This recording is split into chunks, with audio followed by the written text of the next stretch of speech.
I'm continuing my reading, and what I'm doing in this series is to read through the entire standard works of the Church of Jesus Christ of Latter-day Saints.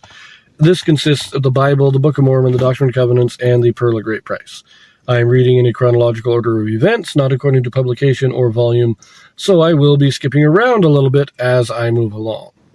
Now, in the last chapter, David and Jonathan left on good terms, but David knew he had to get out of the kingdom of Israel in order to be safe from Saul, and so they went their separate ways, and now we are getting to David's flight. This is chapter 21 of 1 Samuel. David gets help from Ahimelech, the priest. He eats the shewbread. He goes to Gath, where he feigns madness.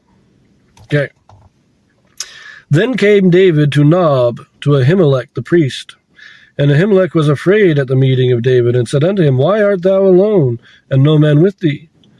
And David said unto Ahimelech the priest, The king hath commanded me a business, and hath said unto me, Let no man know anything of the business whereabout I send thee, and what I have commanded thee.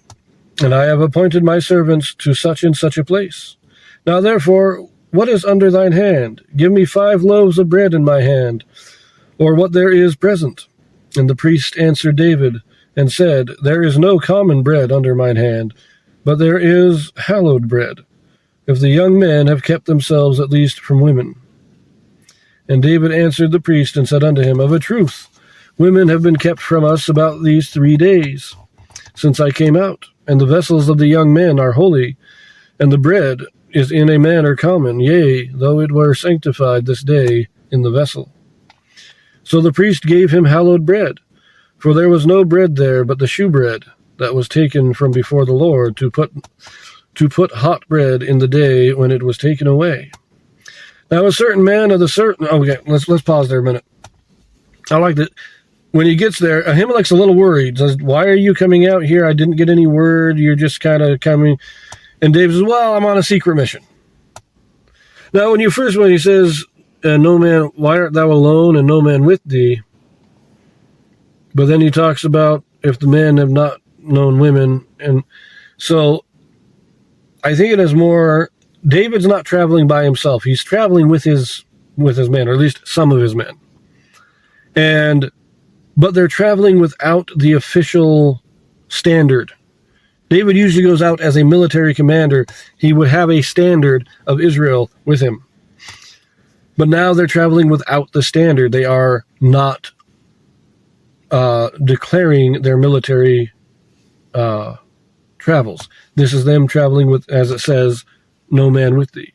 There's no standard bearer. There's no official statement. And David says, that's good. We're on a secret mission. And so he gives them the shewbread. He says, as long as you haven't had sex in the last, if you haven't even touched a woman, if you haven't been aroused in the last 3 days, I can give you the bread. David says, that's fine. It's been at least 3 days since we've even looked at a woman. So let us continue. Verse 7. Now a certain man of the servants of Saul was there that day, detained before the Lord, and his name was Doeg, an Edomite, the chiefest of the herdmen that belonged to Saul. And David said unto Ahimelech, And is there not here under thine hand spear or sword?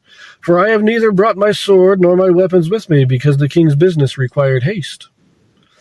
And the priest said, The sword of Goliath the Philistine, whom thou slewest in the valley of Elah, behold, it is here, wrapped in a cloth behind the ephod. If thou wilt take that, take it, for there is no others save that here. And David said, There is none like that. Give it me.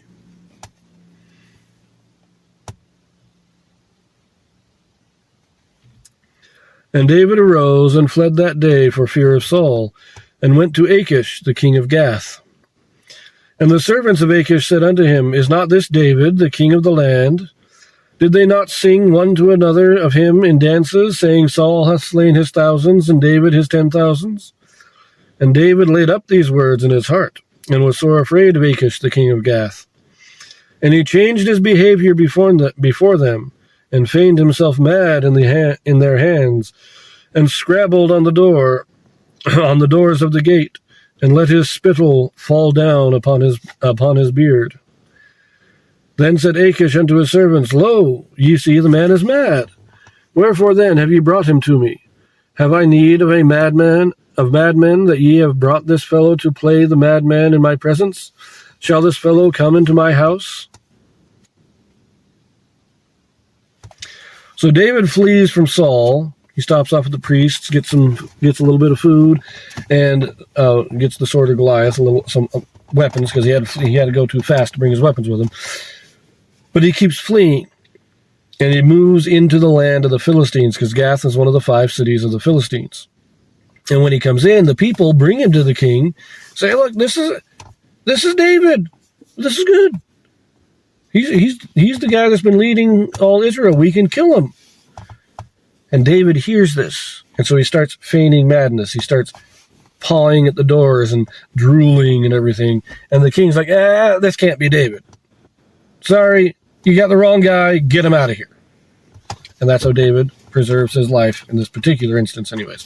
It's a fun story. Nice short chapter, short and sweet, and we will leave it there.